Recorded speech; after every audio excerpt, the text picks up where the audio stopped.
শাশুড়িকে মা না বললে কি গুনাহ হবে? মহিলাদের নামাজরত অবস্থায় যদি আজান হয় তাহলে কি নামাজ পড়া চালু রাখা যাবে? গোসলখানা ও টয়লেট একসাথে থাকলে ওযু করলে হবে কিনা? নতুন করে বসবাস করার আগে মিলাদ পড়ানো জায়েজ কিনা? বাথরুমে কাপড় কাচার সময় বিসমিল্লাহ বলা যাবে কিনা? গর্ভকালীন কোন আমল করলে নরমাল ডেলিভারি হবে? আমি আমার মৃত পিতার নামে যাই সাদকা করি তার সব কি আমিও পাবো? গোসলের পরে ভেজা চুল গামছা দিয়ে বেঁধে নামাজ আদায় করলে কি নামাজ হবে? আমি একজনের কাছে শুনেছি এরকম করলে নামাজ হবে না, বিষয়ে কিছু বলেন। চেইনওয়ালা ঘড়ি পরে নামাজ পড়া কি নাজায়েজ? জানালে উপকৃত হব। স্বামীর হুকুম ছাড়া বাবার বাড়ি যাওয়া যাবে কিনা? নিকট আত্মীয় যারা সুদ খায় তাদের বাড়িতে বেড়াতে যাওয়া যাবে এবং খাওয়া দাওয়া করা যাবে? শ্বশুরের হাত পা টিপে দেওয়া পুত্রবধূর জন্য জায়েজ আছে কিনা? আমি এবং আমার স্বামী আবেগের বশবর্তী হয়ে মাসিক অবস্থা মিলিত হয়েছি, এর জন্য আমরা লজ্জিত। এই অবস্থায় যদি আল্লাহ সন্তান দান করেন তাহলে কি তা হারাম হবে? জুমার দিন মহিলারা কয়টা বাজে জোহরের নামাজ পড়তে পারবে? নামাজে আমরা যে নিয়ত করি সেটা কি ঠিক? নামাইতে অনুসাল্লি আল্লাহি তাআলা পরিহিত কাপড় দিয়ে মুখ মুছলে নাকি দারিদ্র আসে, এটা কতটুকু সত্যি? আমি মাঝে মাঝে ফরজ নামাজের সময় দ্বিতীয় বৈঠকে তাশাহুদের সাথে দুরূদ পড়ে ফেলি, এরকম করে কি সাজদা দিতে হবে? যখন সুদ সম্পর্কে ধারণা ছিল না তখন ব্যাংকে কিছু টাকা রাখা ছিল, এখন সুদের অংশ কি করা উচিত? ঋণগ্রস্ত আত্মীয়কে দেওয়া যাবে কিনা? কোনো ঘরে প্রাণীর ছবি থাকলে নামাজ হয় না, বিকল্প ব্যবস্থা না থাকলে কি করব? মাহরামদের সামনে গেঞ্জি পরা জায়েজ হবে কিনা? মাহরামদের সামনে পর্দা পরিধি কতটুকু? মৃত ব্যক্তিকে বারবার স্বপ্ন দেখলে করণীয় কি? কাফনের কাপড় নাকি দরদাম করে কেনা যায় না, কথাটাই কতটা শরীয়ত সম্মত? চলুন তাহলে আমরা প্রশ্নোত্তর আলোকিত ভবনে প্রবেশ করি। এরপরে কাজী ফাতেমা আপনি লিখেছেন, মহিলাদের নামাজরত অবস্থায় যদি আজান হয় তাহলে কি নামাজ পড়া চালু রাখা যাবে? যাবে, কোনো অসুবিধা নেই। আজান হওয়া হলে নামাজ বন্ধ করে ফেলতে হবে, কোনো কথা নেই।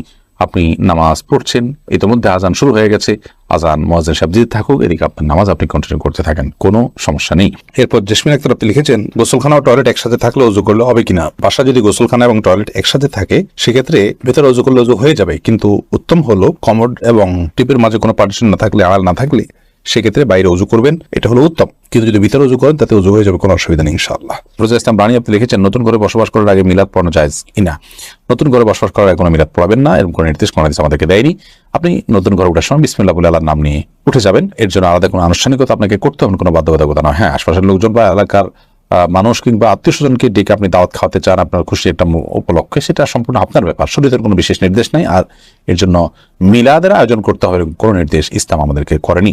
শিরিনা বেগম আপনি লিখেছেন, পুরুষের কি রূপার আংটি পড়তে পারবে? জি, পুরুষের রূপার আংটি পড়তে পারবে এবং এটি বিভিন্ন বর্ণনা দ্বারা সাব্যস্ত হয়েছে। এরপর নুসরাত মাহি আপনি লিখেছেন, আমি আমার মৃত পিতার নামে যাই সাদকা করি তার সব কি আমিও পাবো? আপনার মৃত পিতার নামে যে সাদকা আপনি করবেন, আশা করা যায় আল্লাহ রাব্বুল আলামিন আপনাকেও এক্সট্রা হিসাবে তার সাদকার সওয়াব দিবেন, কারণ আপনি যেহেতু পরিশ্রম করেছেন, আপনি যেহেতু কষ্ট করেছেন, আল্লাহ রাব্বুল আলামিন সেজন্য আপনাকে বঞ্চিত করবেন না, কারণ আল্লাহ রাব্বুল আলামিন কাউকে তার পরিশ্রমকে পণ্ড বা ব্যর্থ হতে দেন না যতক্ষণ পর্যন্ত সেটি আল্লাহ সন্তোষের জন্য হবে এবং সঠিক নিয়মে হবে। আপনি ফরহাদ হোসেন আপনি লিখেছেন, বাথরুমে কাপড় কাচার সময় বিসমিল্লাহ বলা যাবে কিনা? বাথরুমে কাপড় কাচার সময় বিসমিল্লাহ বলবেন, বিশেষ করে যখন কমরের সাথে আপনার ওই জায়গার পার্টিশন থাকবে। যদি পার্টিশন না থাকে তাহলে ওযুর সময় যেরকম মুখে বিসমিল্লাহ বলা নিষেধ, অনুচিত, মাকরুহ, ঠিক একইভাবে এখানে মুখে বিসমিল্লাহ বলবেন না, মানে বিসমিল্লাহ বলে কাপড় কাচবেন। মাইহামাদ আপনি লিখেছেন, গর্ভকালীন কোন আমল করলে নরমাল ডেলিভারি হবে? গর্ভকালীন সময় এরকম কোনো বিশেষ আমলের কথা কোন হাদিসে বলা হয়নি যে আমল করলে নরমাল ডেলিভারি হবে। তবে হ্যাঁ, গর্ভ যাতে নরমাল ভাবে হয়, অপারেশন করতে না হয়, সেজন্য আল্লাহর রহমতের কাছে আপনি সাধারণভাবে দোয়া করতে পারেন। আর দান এবং সাদাকা এটা মানুষকে কঠিন কোনো পরিস্থিতি থেকে উত্তরের পথ দেখায়, বিধায় এরকম পরিস্থিতিতে আপনি কিছু দান সাদাকা করতে পারেন এবং বিশেষভাবে ইস্তেগফার, দুরূদ সহ যে আমলগুলো বান্দার খুব কঠিন সিচুয়েশনে পড়লে আল্লাহ তাআলা তার জন্য বিষয়টিকে সহজ করেন, সে আমলগুলো আপনি বিশেষ করে করবেন, আল্লাহ তাআলার কাছে সাধারণভাবে দোয়া করতে থাকবেন। এছাড়া সুনির্দিষ্ট কোনো দোয়া বা আমল কোন হাদিস আমাদেরকে শেখায়নি যেটার মাধ্যমে নরমাল ডেলিভারি হবে। মিথিলা মলি আপনি লিখেছেন, রাস্তার পাশে কবরস্থান থাকলে নাপাক অবস্থায় গেলে কি গুনাহ হবে? রাস্তার পাশে যদি কবরস্থান থাকে তাহলে সেই কবরস্থানে আপনি নাপাক অবস্থায়, অর্থাৎ আপনার ওযু নাই অবস্থা আপনি প্রবেশ করলেন, কোনো অসুবিধা নেই, আপনি জিয়ারত করতে পারেন। কবর জিয়ারত করার জন্য যে আপনাকে ওযু অবস্থায় থাকতে হবে এরকম কোনো বাধ্যবাধকতা নেই। এক নিমিষে আইডি থেকে আপনি লিখেছেন, মেয়েদের পায়ে কি স্বর্ণের উপর পরা যাবে? যাবে, কোনো অসুবিধা নেই। মেয়েরা স্বর্ণ বা রূপা যে কোনোটি পড়তে পারে, তো সেক্ষেত্রে স্বর্ণের উপর পড়বেন না রূপার উপর পড়বেন সেটা আপনার বিষয়। স্বর্ণ এবং রূপা এটা শরীরের কোনো অঙ্গ প্রত্যঙ্গে পড়তে নিষেধ, এমন কোনো কথা নেই, বিধায় মেয়েরা মাথায়, হাতে, কানে যেরকম স্বর্ণ পড়তে পারেন ঠিক একভাবে পায়ে নপুর হিসাবে স্বর্ণ ব্যবহার করতে পারেন, কোনো অসুবিধা নেই। জারিফা জান্নাত আপনি লিখেছেন, গোসলের পরে ভেজা চুল গামছা দিয়ে বেঁধে নামাজ আদায় করলে কি নামাজ হবে? আমি একজনের কাছে শুনেছি এরকম করে নামাজ হবে না, বিষয় কিছু বলে না, এরকম করে নামাজ হবে না এমন কোনো কথা নেই। আপনি একজন নারী হিসেবে আপনার পুরো শরীর আপনাকে ঢেকে নামাজ পড়তে হবে, শুধুমাত্র মুখমণ্ডল এবং দুই হাতের কবজি আপনি খোলা রাখবেন, এর বাইরে অন্য কোনো শর্ত নেই। আপনি গামছা দিয়ে ঢাকেন বা গামছা দিয়ে বেঁধে তার উপর দিয়ে অন্য একটা কাপড় দিয়ে ঢাকেন, কোনো অসুবিধা নেই। আইরিন সুলতানা মাহি আপনি লিখেছেন, টেপে অজু করলে নিচে বালতি থাকে, ফলে অজুর পানি বালতিতে পড়ে, সে পানি কি টয়লেটের কমোডে ঢালা যাবে? ঢালা যাবে, কোনো অসুবিধা নেই, বরং ঢালাটাই উত্তম। বিশেষ করে কমোড পরিষ্কারের জন্য, টয়লেট পরিষ্কারের জন্য বা কোনো গাছ ইত্যাদি থাকলে সেগুলোর গোড়ায় পানি দেওয়ার জন্য, যে কোনো কাজে আমরা এই পানিটা ব্যবহার করাই উচিত। কারণ অজুর যে পানিটা, এই ব্যবহৃত পানিটা এটা অন্য কাজে লাগানোটা কোন হাদিসের দৃষ্টিকোণ থেকে কোনো নিষিদ্ধ কিছু নয়, এটা নাপাক নয়। আর এটা আমরা হয়তো এটার মাধ্যমে পবিত্রতা অর্জন করতে পারবো না, কিন্তু অন্য যে কোনো কাজে আমরা ব্যবহার করতে পারবো। ধরুন কমোড পরিষ্কার করা কিংবা বাথরুমের ভেতরের অংশ পরিষ্কার করার জন্য পানি ঢালতে পারি, কোনো অসুবিধা নেই, কারণ এই পানিটা নাপাক নয়। কাজল আইডি থেকে আপনি লিখেছেন, উজু করার পরে কি আয়নায় মুখ দেখলে উজু ভেঙে যাবে? না, কোনো অসুবিধা নেই, উজু ভাঙবে না। সৈয়দ আবু হায়দার আপনি লিখেছেন, চেইনওয়ালা ঘড়ি পরে নামাজ পড়া কি নাজায়েজ? জানালে উপকৃত হব। না, চেইনওয়ালা ঘড়ি পরে নামাজ পড়লে সেটা নাজায়েজ হবে এমন কোনো কথা নেই। আমির হামজা আপনি ইউটিউব চ্যানেলে আমাদের প্রশ্ন করেছেন, আমার মেয়ের পেটে থাকা অবস্থায় মুখে একটি দাঁত উঠেছে, এটি কোনো ভালো লক্ষণ নাকি খারাপ লক্ষণ? সন্তান গর্ভে থাকা অবস্থায় যদি মুখে দাঁত উঠে সেটা কোনো খারাপ বা ভালো লক্ষণ নয়। এটার ডাক্তারি কোনো ব্যাখ্যা আছে কিনা সে ব্যাখ্যা আপনি জানার চেষ্টা করবেন। এর বাইরে এটাকে অন্তত কুলক্ষণ মনে করার কোনো সুযোগ নেই, কারণ ইসলাম আসলে কোনো কুলক্ষণে বিশ্বাস করে না। এরপরে মার্জিয়া শেলি আপনি লিখেছেন, নিকট আত্মীয় যারা সুদ খায় তাদের বাড়িতে বেড়াতে যাওয়া যাবে এবং খাওয়া দাওয়া করা যাবে। নিকটাত্মীয় যারা সুদের সাথে জড়িত তারা তো হারামের সাথে লিপ্ত, আল্লাহ তাআলা মাফ করুন।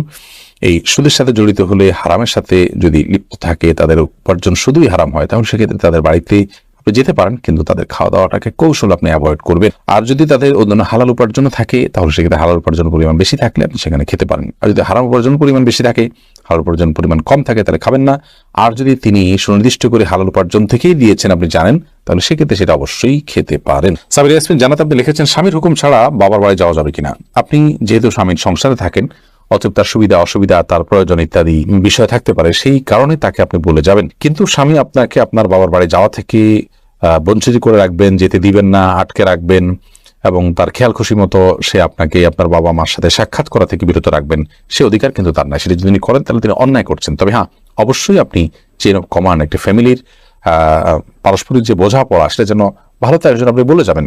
এবং এই বলে যাওয়ার মধ্যে ভদ্রতা, এই বলে যাওয়ার মধ্যে নিজেদের বোঝাপড়া যে আছে সেটির প্রমাণ হয়। বিধায় এটাকে দোষণীয় মনে করা যে আমি তাহলে কি বন্দী হয়ে গেলাম, এরকমটি মনে করার কোনো কারণ নাই। শরীফ শাহরি আপনি লিখেছেন, অজু ছাড়া কি জিকির করা যাবে? যাবে, জিকির করার জন্য অজু করা শর্ত নয়। এমডি আবুল কালাম আপনি লিখেছেন, মহর পরিশোধের আগে স্ত্রী যদি মারা যায় তখন স্বামী কিভাবে মহর পরিশোধ করবে? তার পক্ষ থেকে দান সদকা করে দিবেন, কিন্তু উচিত হলো জীবদ্দশাতেই মহর পরিশোধ করা। আয়েশা সিদ্দিকা আপনি ইসলাম প্রশ্নের পেজে প্রশ্ন করেছেন, মহিলাদের জন্য সব জায়গায় নামাজের ব্যবস্থা থাকে না, অনেক সময় এই কারণে নামাজ কাজা হয়ে যায়, এই জন্য কি বাড়ি থেকে বের হওয়ার আগে অগ্রিম নামাজ পড়ে বের হতে পারবো? না, অগ্রিম বের নামাজ পড়ার কোনো সুযোগ নেই। নামাজ ওয়াক্ত মতো পড়তে হবে। ইন্নাস সালাতা কানাত আলাল মুমিনিনা কিতাবাম মাওকুতা, নিশ্চয়ই নামাজ ইমানদারদের জন্য নির্দিষ্ট সময় পড়াটা আবশ্যক করা হয়েছে, বিধায় সময় মতো আপনাকে নামাজ পড়তে হবে।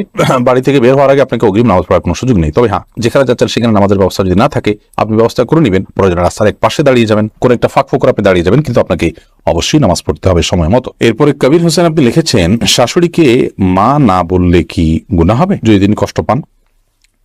শাশুড়িকে মা বললে তো গুনাহ হবে না, কারণ এটা তো আপনি গর্ভধারণকারী মা হিসাবে তাকে আপনি মা সম্বোধন করছেন, এটা সম্মানসূচক ভাবে মা হিসাবে আপনি তাকে আখ্যায়িত করছেন। কারণ আপনি আপনার মায়ের নাম যেখানে সেখানে লিখতে হয়, সেখানে শাশুড়ির নাম কোথাও লেখেন না, তার মানে আপনি তাকে আপনার গর্ভধারণকারী মা হিসাবে স্বীকৃতি দিচ্ছেন না, বিধায় তাকে মা বলতে কোনো অসুবিধা নেই। বললে তিনি কষ্ট পান, তাহলে সেক্ষেত্রে এরকম তো হওয়ার কথা নয়। যদি এরকম হয় তাহলে সেক্ষেত্রে আপনি বলবেন না। আপনি লিখেছেন প্রশ্নে, শাশুড়িকে মা না বললে কি গুনাহ হবে? না বললে তো কোনো গুনাহ হবে না। আপনি প্রশ্ন করার কথা যে মা বললে কি গুনাহ হবে কিনা, না বললে তো গুনাহ কিছু না। আপনি শাশুড়িকে আন্টি বলেন বা অন্য কিছু বলেন, তাতে কোনো অসুবিধা নেই। সাউদা উম্মে হাবিবা আইরিন আপনি লিখেছেন, জুমার দিন মহিলারা কয়টা বাজে জোহরের নামাজ পড়তে পারবে? জোহরের ওয়াক্ত হওয়ার পরেই পড়তে পারবে। মসজিদে জুমার নামাজের জামাত হওয়ার পরেই পড়তে হবে এমনটি অনেকে মনে করেন, অথচ এমনটি কোনো আবশ্যক নয়। আপনি চাইলে জুমার নামাজের আগেও, অর্থাৎ ওয়াক্ত হয়ে গেছে জোহরের 12টা এত মিনিটে, আজকে জোহর ওয়াক্ত হয়ে গেছে, এরপর থেকে আপনি বাসায় জোহর পড়তে পারেন। নুসরাত ইমরোজ আপনি লিখেছেন, পুরাতন বই খাতা কেজি দরে স্বল্প মূল্যে বিক্রি করা যায় কিনা? জায়েজ আছে, যদি বিশেষ করে সেখানে কোরআন আয়াত না থাকে এবং সেটা অবমাননার আশঙ্কা না থাকে। এরপর নুসরাত জাহান লিখেছেন, নামাজে আমরা যে নিয়ত করি সেটা কি ঠিক? নামাইতু নুসাল্লি লিল্লাহি তাআলা। নিয়ত হলো বোন, নিয়ত মানে ইচ্ছা করা। আমরা যে জন্য দাঁড়িয়েছি, কোন নামাজ জন্য দাঁড়িয়েছি, ফরজ না সুন্নাত, জোহর না আসর, এটা আমার মাথায় আছে। এই যে ইন্টেনশনটা আছে, এটা ইন্টেনশনটাই নিয়ত, এই ইচ্ছাটাই নিয়ত। মুখে নামাইতুন পড়ার কথা কোনো হাদিসে নির্দেশ দেওয়া হয়নি। ইবাদত নবী করিম সাল্লাল্লাহু আলাইহি ওয়াসাল্লাম যেভাবে করেছেন আমরা সেভাবে করব। তিনি বা তার সাহাবীরা কেউ নামাইতুন তো মুখে বলেননি, আমরা সেটাকে বলাটা কেন আবশ্যক মনে করব? আমরা জাস্ট আমাদের স্মৃতিতে যেটা আছে ওইটার দিকে খেয়াল করবো, ইবাদত শুরু করব, নামাজ শুরু করব। সাদিয়া বিনতু শিহাব ইয়াডি থেকে আপনি লিখেছেন, পরিহিত কাপড় দিয়ে মুখ মুছলে নাকি দারিদ্র আসে, এটা কতটুকু সত্যি? নিজের পরনে থাকা কাপড় এটা দিয়ে মুখ মুছুক, শরীর অন্য কিছু মুছুক, এটার কারণে কোনো দারিদ্র ইত্যাদি আসবে যদি কেউ মনে করেন, তাহলে সেটা নিছকই একটা মন গড়া কথা, এর কোনো ভিত্তি কোনো হাদিসে নেই। এবং কুসংস্কারের জন্য এই ধরনের বিষয় একজন মুসলমান কখনো ধারণ করতে পারেন না। পরনে থাকা কাপড় যদি পাক থাকে, সেটা দিয়ে আপনি মুখ, হাত, শরীরের যে কোনো অঙ্গ মুছতে পারেন, কোনো অসুবিধা নেই। ওসমান মোল্লা আপনি লিখেছেন, আমি মাঝে মাঝে ফরজ নামাজের সময় দ্বিতীয় বৈঠকে তাশাহুদের সাথে দুরূদ পড়ে ফেলি, এরকম করে কি সাজদা দিতে হবে? হানাফি মাযহাব অনুযায়ী আল্লাহুম্মা সাল্লি আলা মুহাম্মদ পর্যন্ত পড়ে ফেললে আপনি সিজদা সাহু দিবেন, যেহেতু বিভিন্ন বর্ণনায় দ্বিতীয় রাকাতে বৈঠকের পর দ্রুততার সাথে দাঁড়িয়ে যাওয়ার নির্দেশ রয়েছে। সেই নির্দেশ লঙ্ঘন হয়েছে বা বিলম্ব হয়েছে, সেজন্য আপনি সিজদায়ে সাহু দিবেন। যদিও অন্যান্য ফিকহের উলামায়ে কেরাম, যেমন হাম্বলি ফিকহের উলামায়ে কেরাম এখানে সিজদা সাহুর কথা বলেন না। সৌদি আরব প্রচলিত উলামায়ে কেরাম আছেন বা বর্তমান যে উলামায়ে কেরাম আছেন, তারা সিজদা সাহু দেওয়া লাগবে না বলেন, তবে হানাফি মাযহাব অনুযায়ী সিজদা সাহু দিতে হবে। হুমায়রা তাসনিম আপনি লিখেছেন, যখন সুদ সম্পর্কে ধারণা ছিল না তখন ব্যাংকে কিছু টাকা রাখা ছিল, এখন সুদের অংশ কি করা উচিত? ঋণগ্রস্ত আত্মীয়কে দেওয়া যাবে কিনা? হ্যাঁ, দিতে পারেন। ঋণগ্রস্ত আত্মীয়কে ঋণ পরিশোধের জন্য ওই সুদের টাকাগুলো দান করে দিতে পারেন, এবং নিজের অজান্তে হয়ে থাকলেও আল্লাহর কাছে তওবা এবং ইস্তিগফার করবেন, আল্লাহ যেন মাফ করে দেন। ফাহমিদা মৌ আপনি লিখেছেন, আমি এবং আমার স্বামী আবেগের বশবর্তী হয়ে মাসিক অবস্থা মিলিত হয়েছি, এর জন্য আমরা লজ্জিত।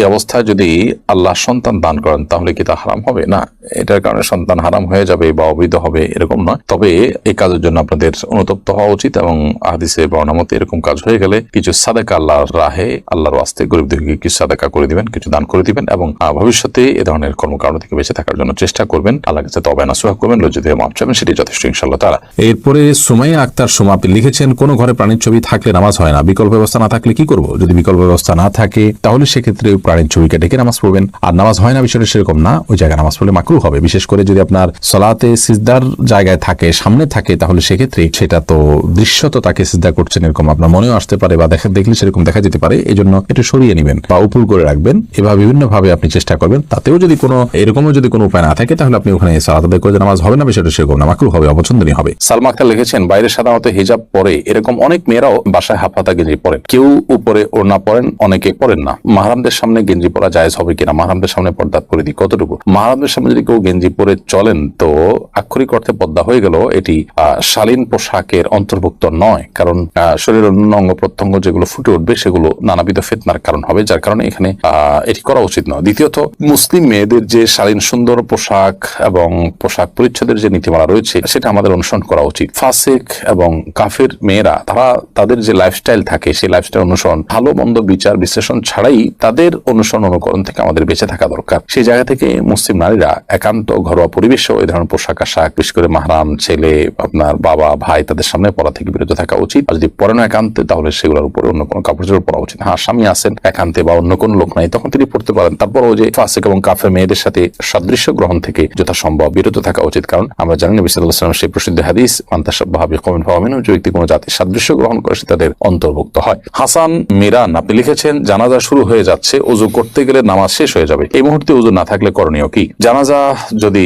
ওযু করতে গেলে আর পাওয়া যাবে না এরকম হয়, তাহলে তায়াম্মুম করে জানাজা পড়া যাবে। আর যদি ওযু করে আপনি জানাজা পাবেন মনে হয়, তাহলে সেক্ষেত্রে ওযু করে আপনি জানাজা পড়বেন। নাজমা আক্তার সাথে আপনি লিখেছেন, মৃত ব্যক্তিকে বারবার স্বপ্নে দেখলে করণীয় কি? যদি মনে হয় তিনি কষ্টে আছেন, তার পক্ষ থেকে ক্ষমা প্রার্থনা করবেন, আল্লাহর কাছে ইস্তিগফার করবেন, গরিব দুঃখীকে খাবার দিবেন, মৃত ব্যক্তির তরফ থেকে যে ইবাদত করা যায় সেগুলো করবেন। আর যদি এরকম কোনো কিছু মনে না হয়, তাহলে সেক্ষেত্রে এটার জন্য বিশেষ কোনো কিছু আপনার করার প্রয়োজন নেই। মৃত ব্যক্তিকে দেখলে গরিব দুঃখীকে খাদ্য দিতে হয় বা নির্দিষ্ট কিছু কাজ করতে হয়, এরকমটি আমরা অনেকে মনে করি। এরকম বিশেষ কোনো ফরম্যাট বা বিশেষ কোনো করণীয় শরীয়ত ঠিক করে দেয়নি, বিধায় এরকম ঠিক আমরা সিস্টেম বানিয়ে নেওয়া বা এরকমটিকে শরিয়া নির্দেশিত কোনো কাজ মনে করার কোনো কারণ নেই, বা এরকম মনে করাটা সঠিক হবে না, সেটা ভুল হবে। শরীফুল ইসলাম, আপনি আমাদের ইউটিউব চ্যানেলে প্রশ্ন করেছেন, কাফনের কাপড় নাকি দরদাম করে কেনা যায় না, কথাটাই কতটা শরীয়ত সম্মত? এই মাসালা হয়তো কোনো কাফনের কাপড়ের ব্যবসায়ী তার সুবিধার জন্য আবিষ্কার করছে কিনা আল্লাহ আলাম। কারণ হলো এই ধরনের মাসালা থাকলে তো কাফনের কাপড়ের বিক্রেতা যারা তারা লাল হয়ে যাবে, যে কোনো দাম চাইবে, আপনি দরদাম করতে পারবেন না। মূলত কোনো কথা কোন দেশে বলা হয়নি। অন্য 10টি জিনিসের মতো কাফনের কাপড়ও আপনি দরদাম করে কিনতে পারবেন, কোনো অসুবিধা নেই। আলী হাসান লিখেছেন, আমি 5 ওয়াক্ত নামাজ পড়ার চেষ্টা করি, কিন্তু মাঝে মধ্যে নামাজের মধ্যে আমার মনোযোগ থাকে না। কি করলে পুরোপুরি মনোযোগ থাকবে দয়া করে জানাবেন। ভাই আলী হাসান, নামাজে মনোযোগ সৃষ্টি করবার জন্য প্রথমত নামাজ আমরা যা বলছি সেগুলোকে বোঝার চেষ্টা করব, অর্থগুলো জানার চেষ্টা করব, সূরা কারাতগুলো, দোয়াগুলো, এটা আমাদের মনোযোগ সৃষ্টিতে সাহায্য করবে ইনশাআল্লাহ। এর পাশাপাশি নামাজে আমাদের যে সূরা কারাতগুলো পড়ে থাকি আমরা, সেগুলো অর্থ সহকারে বুঝে পাশাপাশি ধীরে ধীরে পড়বো, এবং রুকু, সিজদা, উঠা বসা যত সময় নিয়ে যত ধীরে ধীরে আপনি করবেন তত বেশি ইনশাআল্লাহ বিদিন আপনার সালাতে মনোযোগিতা সৃষ্টি হবে ইনশাআল্লাহ তাআলা। সালাতে মনোযোগ সৃষ্টি হওয়ার জন্য আর অনেকগুলো উপায় আছে। একটি আর্টিকেল আমাদের অনলাইনে এখনো আছে, নামাজে মনোযোগ সৃষ্টির 33টি উপায়। এটি শেখ বিন বাজ রহমানুল্লাহ, সৌদি আরবের সাবেক গ্র্যান্ড মুফতি, তার একটা লেখার অনুবাদ আমি করেছি, সেটি আছে সোশ্যাল মিডিয়ায়, দেখে নিতে পারেন। আব্দুল্লাহ আল ইমরান, আপনি লিখেছেন, টেইলার্সের দোকানে অনেক সময় কাস্টমার বাড়তি কাপড় রেখে যায় বা রয়ে যায়, তা কি করা উচিত? আব্দুল্লাহ রহমান, টেইলার্সের দোকানে কাস্টমার যে কাপড় বাড়তি রেখে যায়, সেটা যদি কাস্টমার অল্প স্বল্প হয়, সাধারণত এটা নেয় না মানুষ, ওরফটা এরকম হয়ে যায়, তাহলে সেক্ষেত্রে আপনি রেখে দেওয়াতে কোনো অসুবিধা নেই। আর যদি পরিমাণটা অনেক বড় হয়, তাহলে আপনার উচিত কাস্টমারের কাছ থেকে জানা, জিজ্ঞেস করা, এবং তার দাবি না থাকলে রেখে দেওয়া, আর না হলে তাকে ফেরত দেওয়া। ফাহমিদা আফরিন, আপনি লিখেছেন, শ্বশুরের হাত পা টিপে দেওয়া পুত্রবধূর জন্য জায়েজ আছে কিনা? এটা করা উচিত নয়। কারণ হলো, শ্বশুর তার হাত পা যদি পুত্রবধূ টিপেন, তাহলে সেক্ষেত্রে কল্পনার জেনার দুয়ার উন্মুক্ত অন্তত হতে পারে, কমপক্ষে এতটুকু হওয়ার সম্ভাবনা আছে, যার কারণে গুনাহের দ্বার পর্যন্ত বন্ধ করতে হয়, এটাকে সাদ্দু জারায়া বলা হয়। তো যার কারণে এটা জায়েজ নয়। পুত্রবধূ শ্বশুর অন্য সেবা করবেন, তবে হ্যাঁ, শ্বশুর অনেক বৃদ্ধ, এত বৃদ্ধ যে এ ধরনের কোনো আশঙ্কা নাই, তাহলে সেক্ষেত্রে এটি করা যেতে পারে, যদি একান্ত নিরুপায় থাকে, অন্য কেউ না থাকেন, এবং এটা যদি খুব বেশি জরুরি হয়, অর্থাৎ অনেকগুলো শর্তের উপর ভিত্তি করে।